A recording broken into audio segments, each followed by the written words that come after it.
So we know that if I have the equation ax squared plus bx plus c is equal to 0, which is a quadratic equation, by the way, and the solutions to these equations, this equation rather, can be found by using the quadratic formula, which comes from completing the square of the above equation. That's that. Now, we just discussed something very interesting to say the only time where we will have real values, okay? In other words, the only time where the expression square root x plus 3 over x plus 1 will be real is when whatever is inside the square root is positive. Same thing with this expression here. We just discussed that. So our interest in nature of roots, the primary thing that there's going to be little things or little details that comes into play. But I want us to first get it from the bigger picture. One, you can have roots that are real and you can have roots that are non-real. And once roots are non-real, we won't have any further discussion. So now, if we look at this quadratic formula,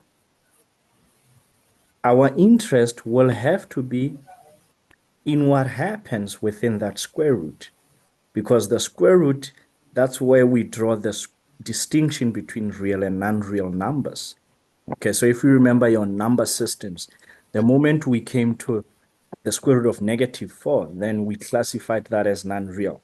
And so that should be our interest at this point to say, okay, whatever goes on inside the square root should be the center of attraction whenever we want to understand whether roots of an equation are going to be real or non-real.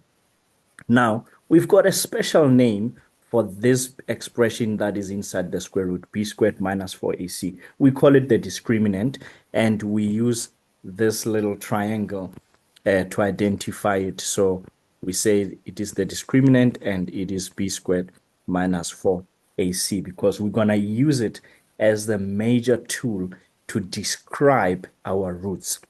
So clearly we can see now that if roots are going to be real, then the discriminant must be greater than or equal to 0. In other words, must be positive. But then if roots will be non-real, then we will just check what would make the discriminant negative. Or if the discriminant is negative, then surely the roots will be non-real. So this is the most basic understanding that we need. Now, once roots are real, then we have to investigate further. What type of roots are we having here? Because once they are real, there are a number of possibilities. We need to consider then, are they rational or irrational? Because remember, the set of real numbers is made up of rational numbers and irrational numbers. So we have to investigate now. Once they are real, we gotta check now, are they rational or are they irrational? That's another question we have to ask. Now, sometimes we gotta also answer a question that goes, is it possible for roots to be equal? Yes. Okay, very good. Yeah. And obviously, if we're talking equal, then we gotta talk unequal. Yes. And another word that they use for unequal is the word distinct.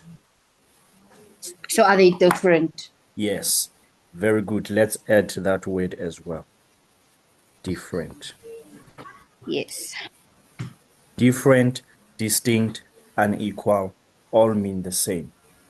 Equal, maybe another word that they would use for equal is repeated roots. Yes. Do the roots repeat or not? So that's another word, or same roots, I guess. We could put that as well. If we have different, maybe we could put the word same. All right, cool. So once we those are the other little things that we have to establish. Now, for equal roots is actually simple. And how do I know that it is simple? Look at this. Remember, you always plus minus. So when you substitute in your calculator, you start with the plus part, and then you add whatever is inside the square root or whatever becomes the outcome of this thing here of the discriminant under the square root, and then you subtract it. So if roots are gonna be equal, it means I must add and subtract nothing. And to add and subtract nothing is basically adding and subtracting 0. So in other words, we can conclude that roots will be equal if the discriminant is 0. Are we together? Yes. Very good then. So let's establish that. So once roots are real, let's get into the classification of real roots. Let's get into the classification of real roots. So once we have established that the roots are real, then we know that they will be equal if the discriminant is 0. Because square root of 0 is just 0. So you're not going to add or subtract anything. So they'll be equal. They'll be repeated. Okay? When we get to functions, I will show you how this concept links very well with the type of graphs that we draw, in particular the parabola. Now, obviously then, if roots are non-equal, then we have to be in a situation where the discriminant is bigger than 0. Take note, I am saying strictly bigger than 0 because once the discriminant is less than 0, there's no debate. Roots are non-real, and we're not even going to get into details. So once the discriminant is bigger than 0, strictly bigger than 0, not equal at all, then we know we will have our unequal roots, unequal, distinct, you name it. Rent, etc. That is what is going to happen. All right.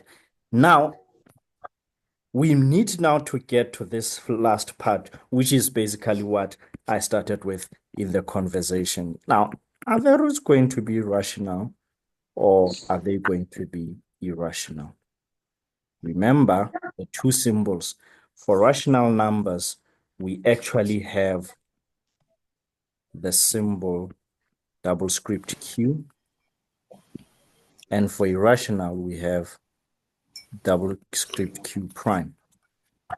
And we learned that rational numbers, rather, maybe let me start with irrational numbers. We actually established that irrational numbers are those stubborn numbers which you cannot express in a fraction form.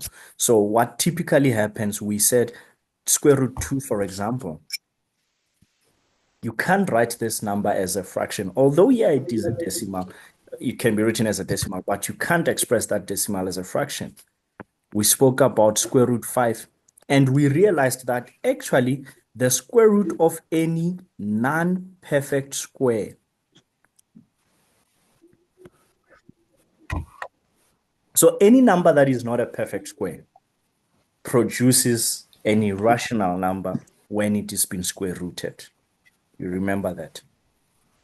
Yes. So your perfect squares, right, will be 1, 4, 9, 16. Well, 0 is also 1, and 25, etc., etc. But 3 is not a perfect square. Okay, 5 is not, 7 is not, 8 is not, but 9 is a perfect square, by the way. 10 is not a perfect square. So all those numbers, once you put them in within the square root, they're going to produce an irrational number. Which means then roots will be rational when the opposite happens. In other words, when you find that delta is equal to some square number or perfect square, since I've used the word perfect square. And what are we talking about? We are talking about numbers like 1. We are talking about numbers like 4. We are talking about numbers. Yes. In fact, any number that can be written in the form x squared.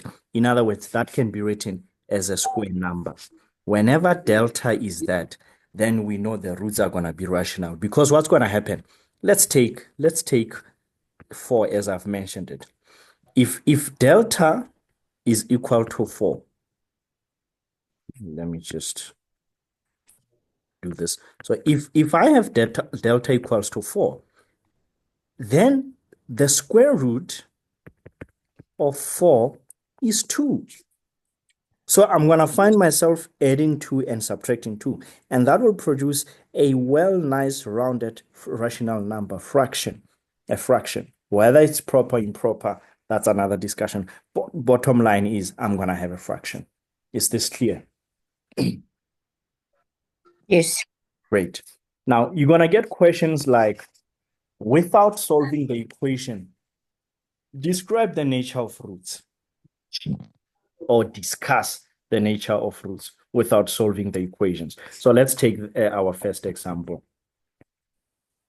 So look at the equation x squared minus 3x minus 10 equals to 0.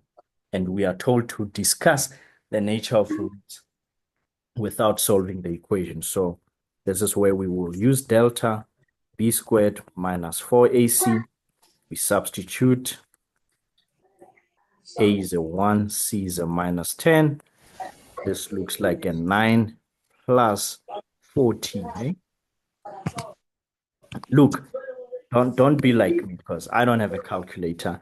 And since I don't get to write an exam, I'm not going to lose marks for getting this wrong. But my advice to you is please, please, please, please, once you have substituted, just weigh that whole thing in the calculator, please. Don't waste your time. So are we good with a 49? Yes. Good. Well done. So now the question is, what kind of a number is Yes. 49? Is it a perfect square or a non-perfect square?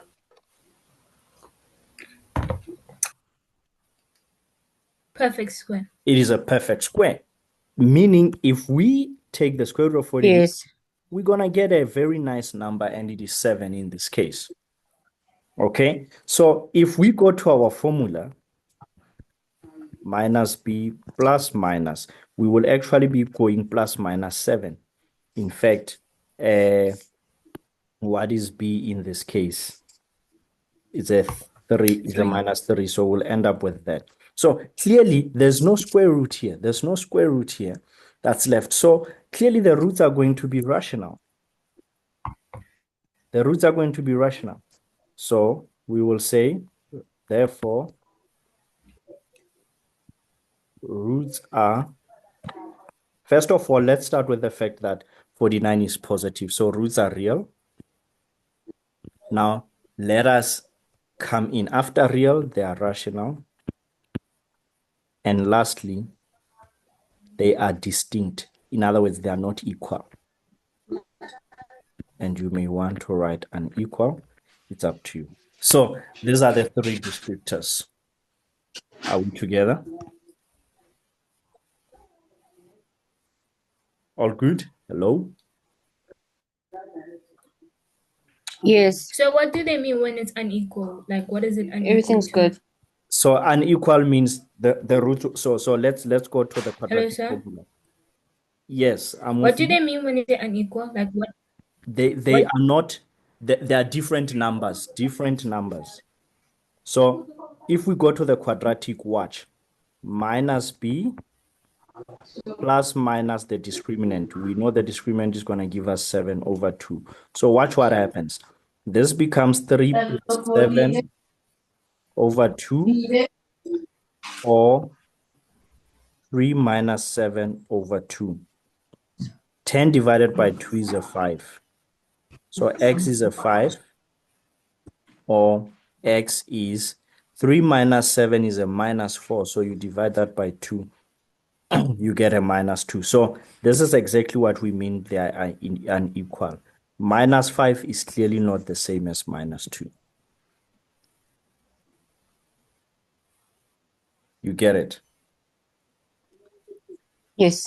Exactly. So, but we have to do this. We have to do this without necessarily going through the quadratic form.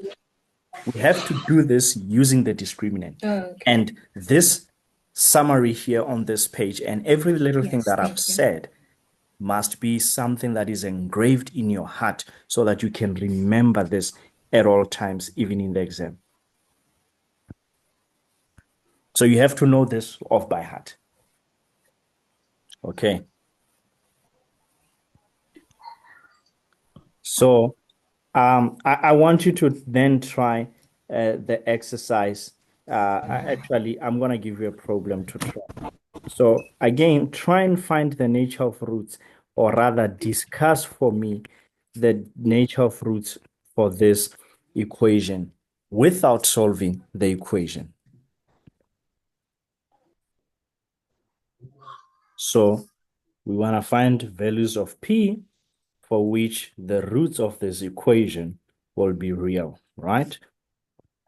First things first, Helping from it's apart. going to be in standard form. So we're going to write this in standard form, and that means 0 on the right-hand side. We take note, A is a P, B is also a P, but C is a P minus 3, very important. So let's quickly work out the discriminant. Remember, we are doing this without actually solving the equation. So the discriminant, we will have P squared minus 4 times P minus 3. Now, this is going to be a serious test of your algebra. Rather multiply the 4 and the P first, and then you can distribute 4P, and that gives you 4P squared minus 4P squared plus a 12P. We can add like terms here, and we will get negative 3P squared plus 12P. Now, roots are real Yes. if the discriminant is greater than or equal to 0, which means we must actually solve inequality negative 3P squared plus 12P greater than or equals to 0. And to solve this inequality, we need to find the critical values, which are basically the zeros or solutions to the equation minus 3P squared plus 12P equals to 0. Then I will take out my highest common factor here. Whether I take out with the negative or not, it's really immaterial at this point. We will still win. And that should be 4. And therefore, it turns out that P is 0 or P is equal to a 4. That means the sketch actually looks something like this. Now, I'm going to solve it as we have it here. Then I will quickly show you this another simpler way to do it. Yes. So if you look at this, it's minus 3P squared. So it's actually a parabola with a sad face. Actually a parabola with a sad face. So there is 0, there is 4. And then you are looking at what? Greater than. And if you look at greater than, in other words, regions where the parabola is actually above, then it is clearly in this region. And what is that region? This is actually the region where values of P are between 0 and 4. So basically your solution will be written as P must be strictly, well, not strictly, P must be between 0 and 4. Now, let me quickly show you what I meant. Of course, if you wanted to avoid the negative squared term, then you will need to do the following. Divide by negative throughout. You could actually even divide by negative 3. And so this becomes positive, that becomes negative 4P, not negative 3P, just negative 3, by the way. Now, remember, when we divide by negative, the inequality sign reverses. So we will now have to work with that inequality. And again, we're going to find critical values, and I can assure you nothing is going to change. You're still going to have 0 and 4 as your critical values. But in this case now, you're dealing with a happy face and not a sad face.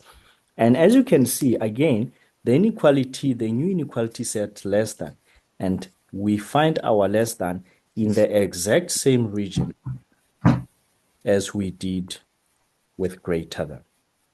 So it doesn't really matter, but of course, I think we do advise and impose that you always try and deal with the happy face. Okay, all good? Yes. Great.